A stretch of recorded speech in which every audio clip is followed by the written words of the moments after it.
Hey, what is up, guys? It's Kevin back again, making a new video showing you guys what I've been doing and what I've been working on. Now, if you watch my videos constantly, you know there's not really a lot of cars that get me excited. The last car that got me excited was the Mitsubishi Eclipse GTS that I bought a couple months ago.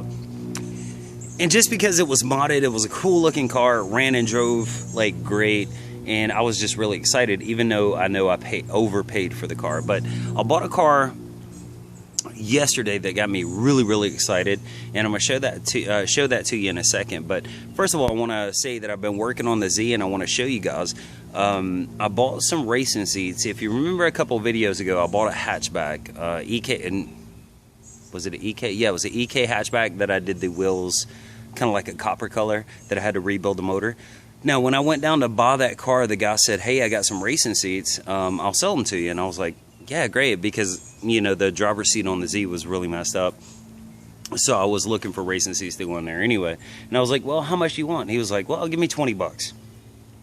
$20 for racing seats, so 10 bucks a piece. Let me show you how those came out. Now, the passenger seat was a little bit easier because it was a manual seat, but the driver's side seat was a little bit more difficult. I had to do some welding because it was an electric seat, and I wanted to use the stock rails so I could keep the electric part of the seat.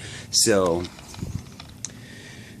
this is what they look like. Now, they are in there. This one is welded, bolted down, everything is good. Passenger side also. I think that they look great, especially for fucking $20 seats. There's no rips or tears. They're a little bit dirty. I hadn't cleaned them up or anything like that, but with the black and white goes really good with the scheme of the car.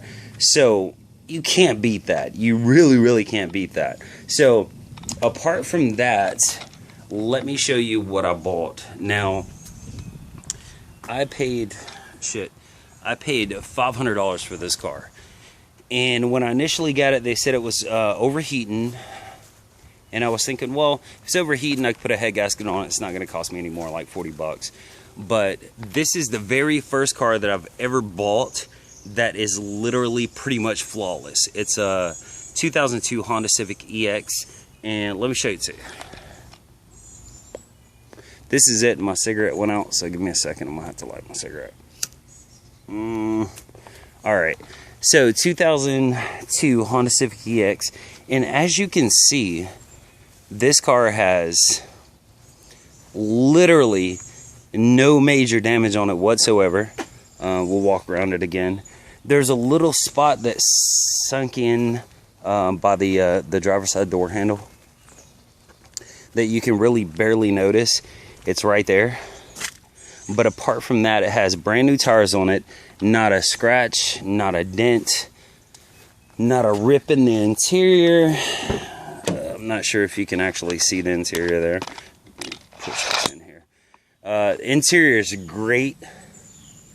No stains, no dent. I mean, no stains, no rips, no nothing like that. You can see in the back here. Of course, it has a sunroof because it's the EX. Now, once I got it home,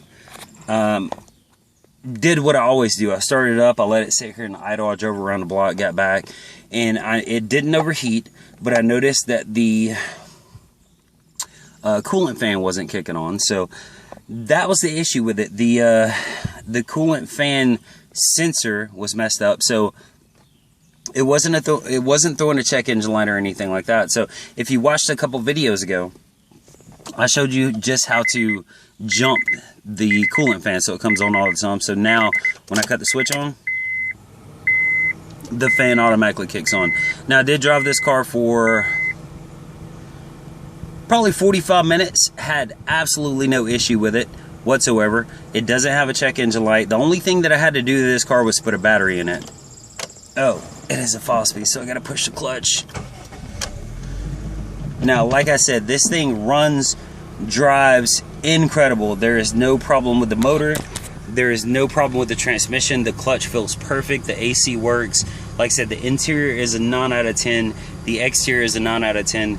And I paid $500 for this car. 500 bucks. So it's one of those things that, like I said, when I went and seen it and I seen how clean it was, I was very excited about getting the car home and just checking it out. Like I said, worst case scenario is a $45 fix anyway, but Yeah. I mean, the book value on this car, even with the miles, it's got 245,000 miles. Even with the mileage that it has, the book value is still $2,500. Of course, I'm not going to sell it for $2,500. I'm going to sell it for a lot cheaper than that. But still, it's just one of those cars that it gets me excited, because you don't see Civics, whether it's EGs, EKs, or the 2001 and newer cars, for $500. That's basically a flawless car that you don't have to do a lot of work to. So yeah, that's what I've been doing. That's what I've been working on. And I want to thank everybody for subscribing, hitting those likes. Our subscriber count has grown so much in the past month, and I want to thank all you guys for that. And I will talk to you later.